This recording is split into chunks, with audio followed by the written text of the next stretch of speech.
welcome to Keep This in Mind. And you may be wondering, Dave, why are you doing Keep This in Mind? Why are you doing this weird thing in the middle of the week? Come on, you're usually a morning guy. What's up with it? Well, we're trying something new today. We are actually going to be doing a series of lives that will turn into podcasts and other videos with some real difference makers in the world, some people that can help you individually in your life, in your business, in your health. Because let's face it, life and health is not all about what you put in your body, but it's also what you put in your mind, how you handle situations. And my favorite person in the whole wide world, as of right now anyway, is who I'm bringing on today, because she is the person that introduced me to the software that you're viewing right now. I first met her, it's been months ago now, at a mastermind group where she spoke. We have developed a friendship since then.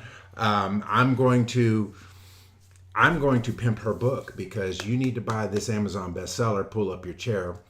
My friend Cicely Simpson. I will read to you in sound like Russian body, in my formerly nicotine stained hands, who Cicely is, so you know why you should be listening to her today. Leveraging 25 years of leadership experience in business, public policy, and political and legal affairs, author Cicely Simpson possesses a wealth of knowledge to guide lobbying and coaching clients to pull up their chair and have their seat at the table of influence. Founder and CEO of Summit Public Affairs, Cicely is an in-demand public speaker on a wide range of topics, including chair leadership, career advancement, political trends, and political risk management for businesses. Cicely received a Juris Doctor from Pepperdine University School of Law and a bachelor's degree in political science from Lipscomb University. And it says, for more information about Cicely, which we will cover at the end of the interview, go to CicelySimpson.com. So, without further ado, I would like to introduce to you Cicely Simpson. Hey, Cicely, how are you today? Hey, I'm great. How are you? Well, the fact that the technology is working thus far has got me super pumped. Listen, that's half the battle, my friend. You got the Yes. technology working, we're good to go. In the day and age of Zoom everywhere, right? It took, I don't know if you had a Zoom learning curve, but I did. And especially then when you started hosting Zooms and you started wanting to share screen. And it was like every time you did something, there was this like huge technology chasm that you had to cross to make it all happen. So the fact that we have actually gotten both of our faces on this screen at the same time is no I small love it. feat.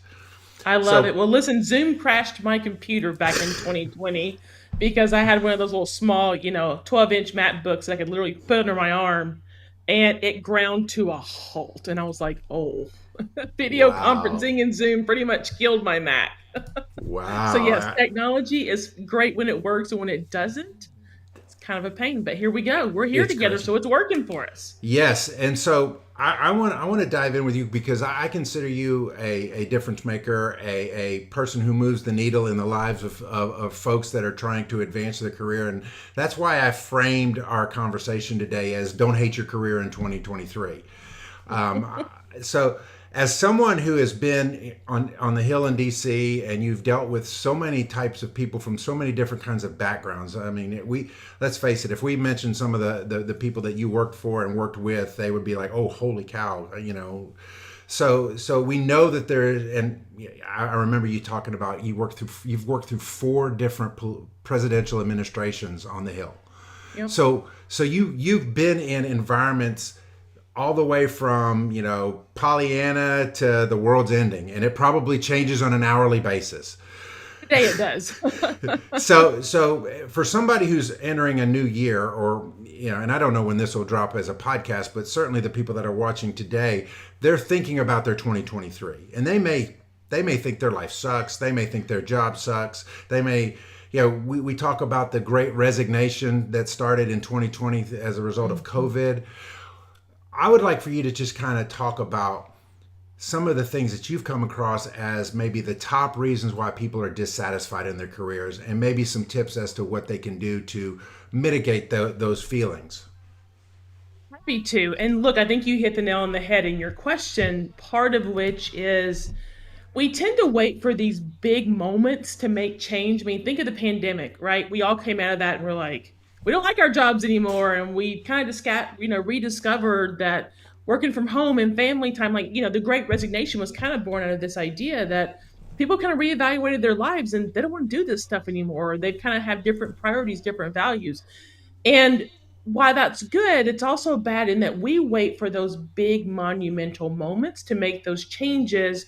Like you said, when in fact you can do that every single day. And I know that's part of your story is your health journey. It's part of, career journey is don't wait for the annual review. Don't wait for the new year. Don't wait for these big monumental moments. Start now. Start today. Because to answer your question, the people, I coach people from all different walks of life across the country, now across the world. And what I'm hearing is, I know what I want to achieve. I don't know how to achieve it. Give me the roadmap. What are the steps I need to be able to accomplish my goals? But yeah, there are people who are frustrated. We're kind of back to semi normal now, I guess you could say, and they're frustrated. The pandemic has helped a lot of people realize I don't want to do what I've been doing. What's next for me? What do I pivot to? How do I discover that? I don't even know where to start with that journey, with that discovery. So but then there are people who are like, I feel like now's a great time for me. How do I leverage it to my advantage? How do I put myself out there? What's my personal brand? How do I tell my story? So it's all manifestations of kind of the same topic, which quite frankly comes back to, your what, you may know your why. What we do is we give you the how. Because I can't tell you what you want to accomplish. I most of the time we have to struggle together with the why when I'm coaching folks, but the how is the secret sauce that gets you from A to B very quickly. It's how you close the gap from where you are now to where you want to be. And that's the conversation and journey that we go on with a lot of people. I would add to that just a follow up, Please. and that is the word entrepreneur has become sexy, right? I mean, everybody Mm-hmm. and their brother's an entrepreneur, but that's not the answer for everyone. In No. fact, but yet we have painted a picture that if you're working for someone else, somehow you're selling yourself short. Mm-hmm. How do you answer that to somebody who maybe you recognize doesn't have the chops to be an entrepreneur? How do you encourage them that you say there's absolutely nothing wrong with being valuable to somebody else? How do you help them navigate that? Yeah, I tell people and I coach people, be a person of impact where you are. That doesn't mean you have to be an entrepreneur. Your goal though should be impact, not influence. So where can you have that? You can have that in your current role, your next role, whether that's in a job, whether that's as an entrepreneur. But the entrepreneur thing is also kind of, is that really what you want to do? Is it what you want to do, or is it what everybody's telling you want to do because you keep hearing about it? And look, I'm very honest about my journey. Yeah, I've worked with 4 presidents. I've been on the Hill. I've done all this stuff. But I got fired from my job in 2018. All of us are replaceable. None of us are immune from that. And I started my business out of my question of what am I going to do next? And where can I have the greatest impact? Had I not gotten fired, I would have stayed in that job forever because we were rocking and rolling, having great success and doing some amazing things in that role, my team and I. So there are those moments where you kind of have to pivot, but I tell people the real question for you is if you can have impact where you are, do it. But if you feel like there's something else, if you feel like you're not satisfied, follow that gut instinct. And what I often tell people, who were like me is if you're fine where you are, then the question is lean into where you are and have greater impact there. But if you feel like you need to go do something else, what is that something else? And the one size fits all model just doesn't work. And you know that. It doesn't work for people. Just because somebody else is doing it doesn't mean you should do it. And you kind of got to do some soul searching before you answer that question of starting a business. Listen, it's the best decision I ever made, but it's not for the faint of heart. It's a journey. I started my business and didn't realize, you ready for this? I didn't realize I was supposed to have clients when I started. So I launched a business. I launched a business in the fall of 2018 because I was tired of my dad saying, are you going back to work? What are you doing? You've been off for a couple of months. Like, get your butt in gear. And then I launched my firm and I was like, I don't have any clients. I think I did this backwards. I need to go find people who are now gonna. I mean, nobody. There's no playbook for this stuff, and so it's not for the faint of heart. You got to have a plan, is what I coach entrepreneurs on. You got to have a plan. If you want to go down this road, you've got to have a pretty solid plan to do so. But David, I love that question. It's a great question. Um, Another thing that I see that people that have careers are living in, and that is a great deal of fear. Yes. The pandemic, and we hate bringing up the pandemic. Everybody, we're so pandemic weary, it's ridiculous. But there is a real fear because so many businesses, market shifts took place, and people lost employment. They lost a business.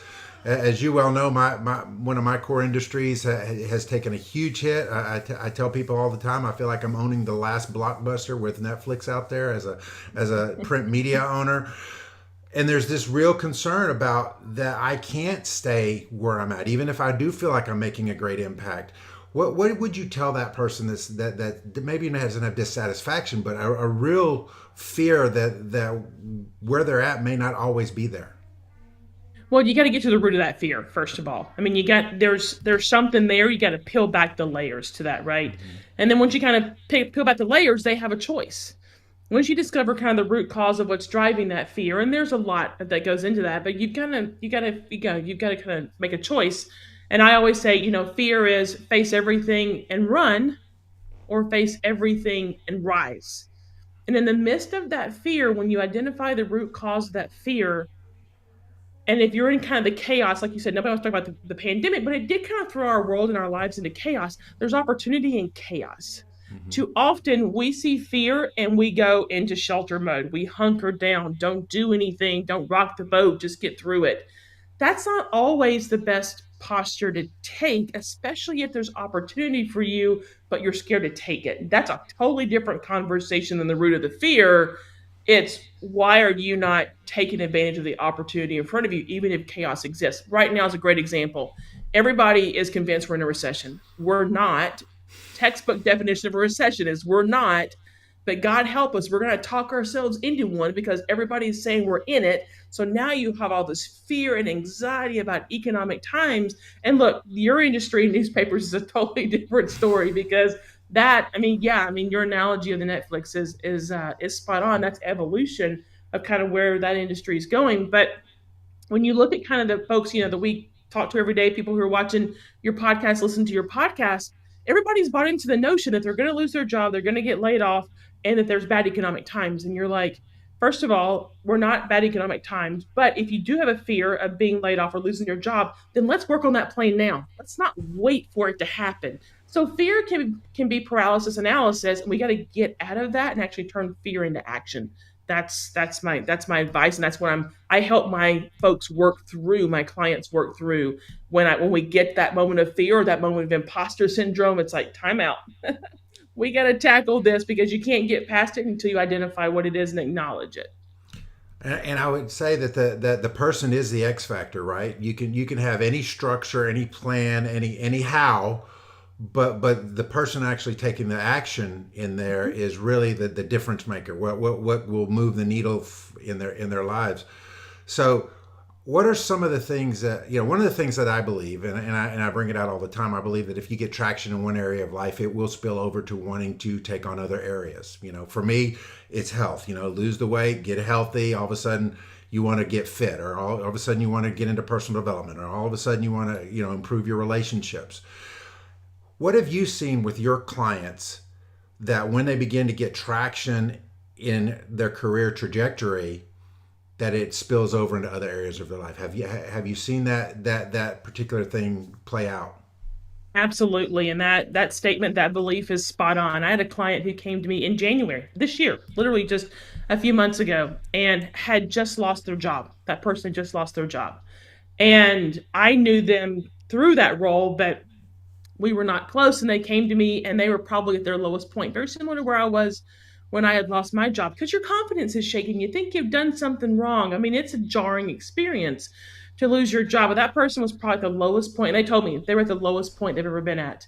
7 months later, by July, after we kind of started tackling the lack of confidence, how do we get past it? Let's get past that fear. Let's get past that moment that you did something wrong. And we kind of started peeling back some of those layers and doing the work.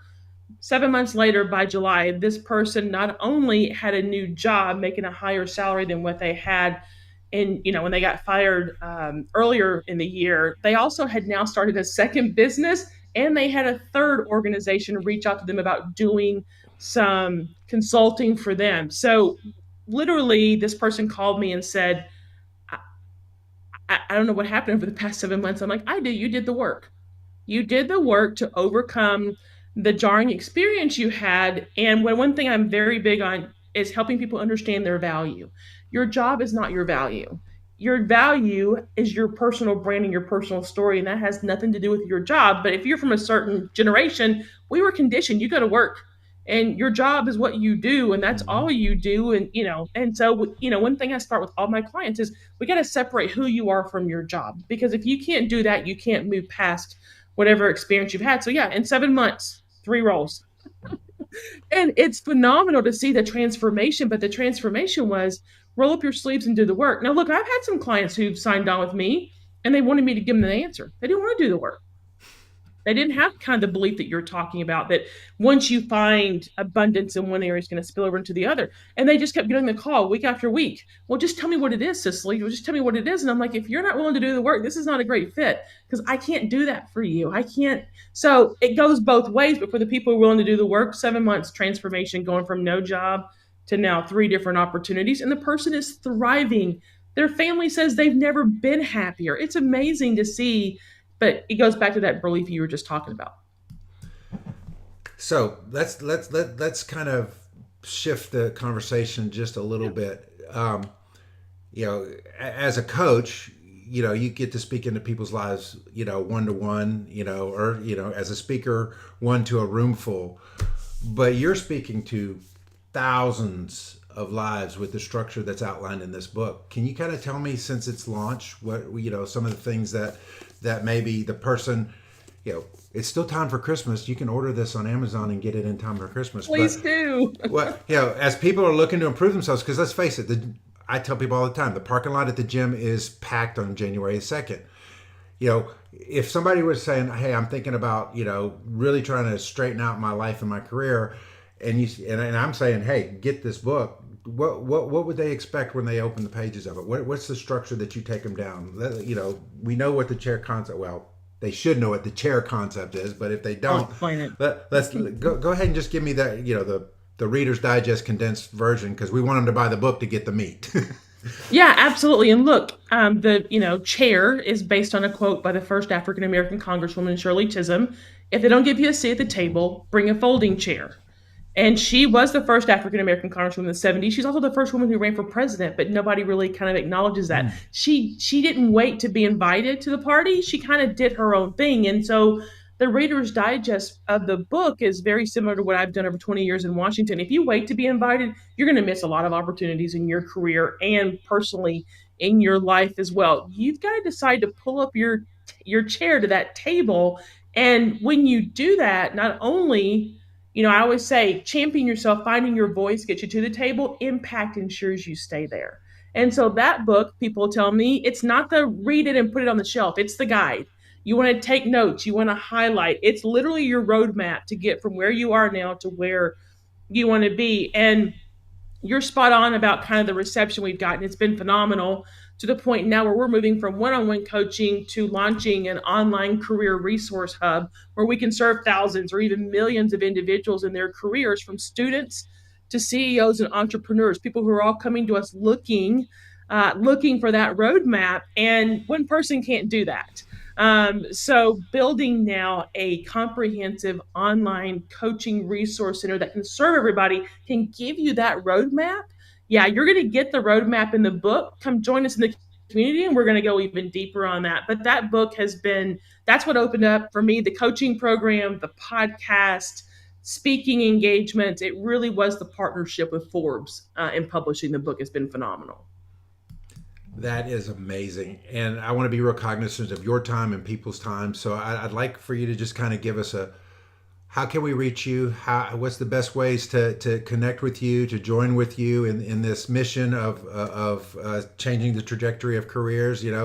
I can firmly see this being something that would be required training for organizations. If they feel like they've got a dysfunction going on, let's show people how to find that satisfaction and have that impact. Because I agree. I think impact trumps it trumps salary. It trumps benefits. I mean, they need that, and they want, and it's certainly a factor. But I've seen people that would take a lower salary for a higher impact, and That's so right. kind of give us the best ways to reach you.